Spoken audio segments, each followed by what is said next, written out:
Let's begin. Okay, so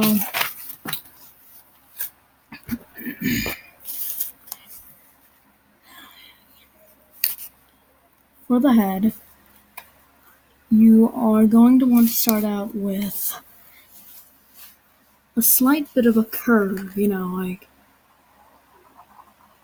like almost connecting the circle, but not exactly. You instead make almost like a giant comma. See? And then you take the tip here of the bottom of the mouth, and you kind of point that a little, and then you connect it there, and you kind of leave it like that, in like a crescent shape almost, if you can see that. And for the nose, we're just going to do a simple little triangle. I'm going to go ahead and color that in black. Now for the eyes, you're just going to do one little line, and then you're going to do like a little slit of black, and then like kind of curve it for a second, and then just bring it down and curve it outwards like this for the kind of the papyrus look, and then you can thicken that up a little bit. And then for the other eye, we're just simply gonna do the little slit, and we're gonna do another little line up above right there on his eye. Now for the teeth, for the upper half, we're just gonna do a simple little rectangle, and you divide that into pieces like so. See? And so far you've got the basics of Papyrus, and then you kind of do like a bit of a slight curvature with his bottom row of teeth, and don't add as many lines on the bottom set. And there's a reason for that. That will come up later, okay? Now for the scarf.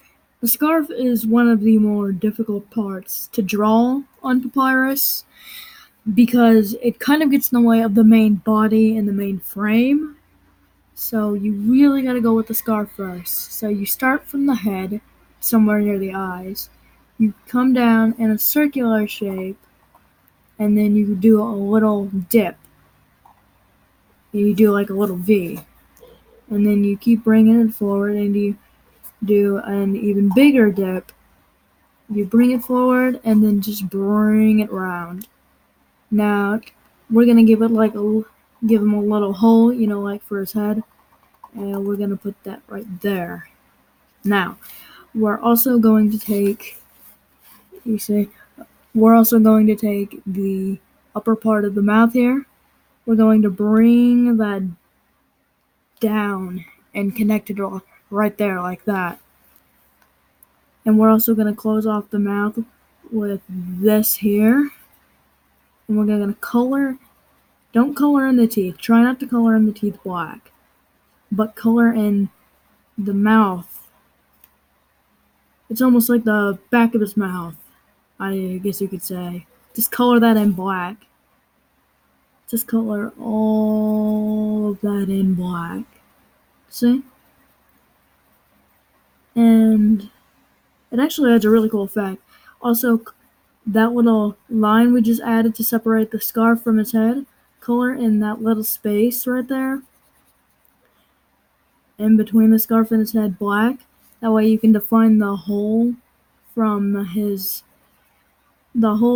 scarf, from where he's wearing it, like what you normally see, like when you look through a glove, like the dark black hole that you see when you look at a glove before you put it on. That's what's like surrounding his head, I just thought it's a little cool effect to add there, as you can see. And once you're done with that, now we can move on to the main body frame of Papyrus. Now you start right about here at the scarf, and you make almost like a big circular part. And then you take a little triangle right here, color that in black. You take 2 lines under it, and then 1 itty bitty line right beside it. Now I made Papyrus a little thick, but that's okay. This isn't my first time drawing Papyrus, actually. It's actually my 5th. Okay, that's a lie. I've drawn this character too many times. I made him a little too thick, but that's okay. Just try not to make it as big as I did. I kind of screwed up. But you want to make a little circular pad there, and then you want to add just a tiny little box, and then see these little arm curvatures right here?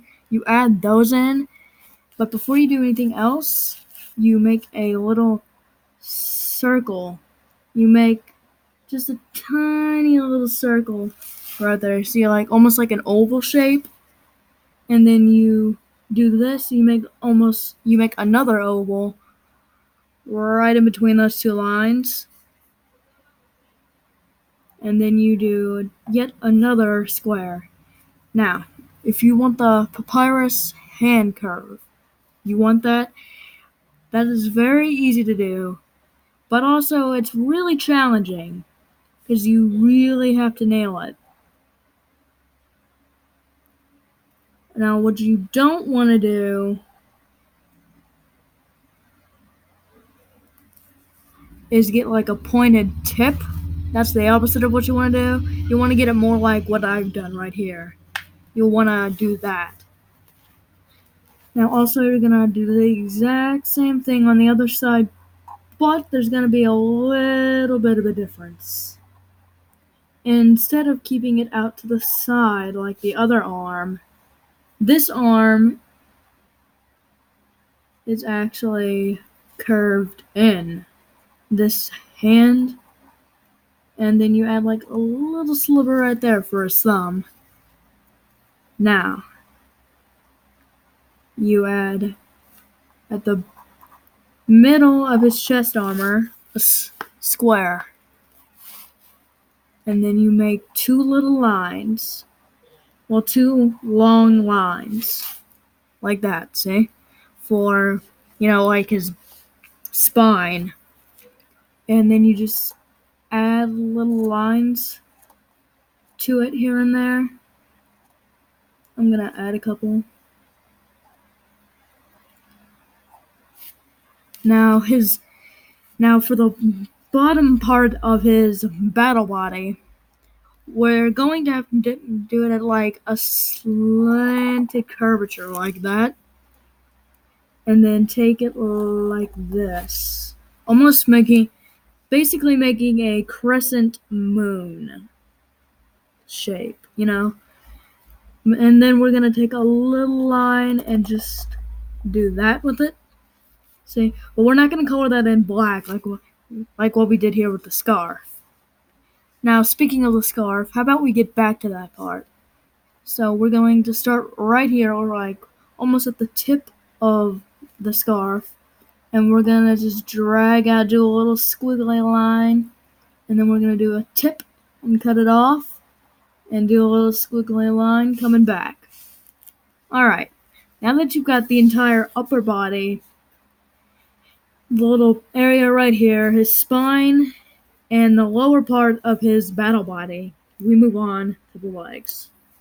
Now, you just simply start with 2 little slanted lines here on this leg. And the reason I say here on this leg is because this boot is actually going to be at a curved point. So it's going to look a little different from the boot to the right.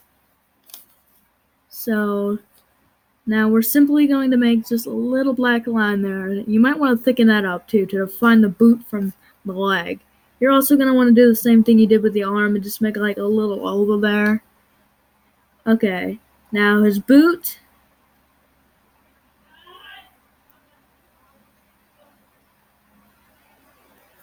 Alright, now see how they cross like that, like his like his foot is just up like that.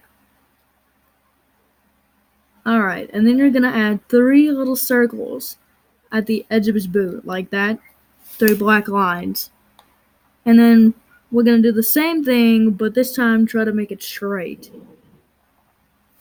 And do the same thing there. And then make a defining line for the boot.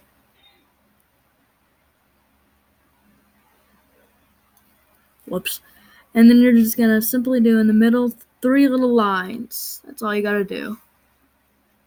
Now, I know Papyrus looks a little thick up here. I kind of screwed that up. But, there you go. That is... Well, there you go. That is Papyrus. You have now officially learned how to draw the one and only Great Papyrus. Thank you for watching. Please subscribe. And if you couldn't quite read what the note said at the beginning, all it simply says is, "Hey everyone, AllUndertale here, and today I'm going to show you a step-by-step process on how to draw Papyrus from Undertale. Hoorah!"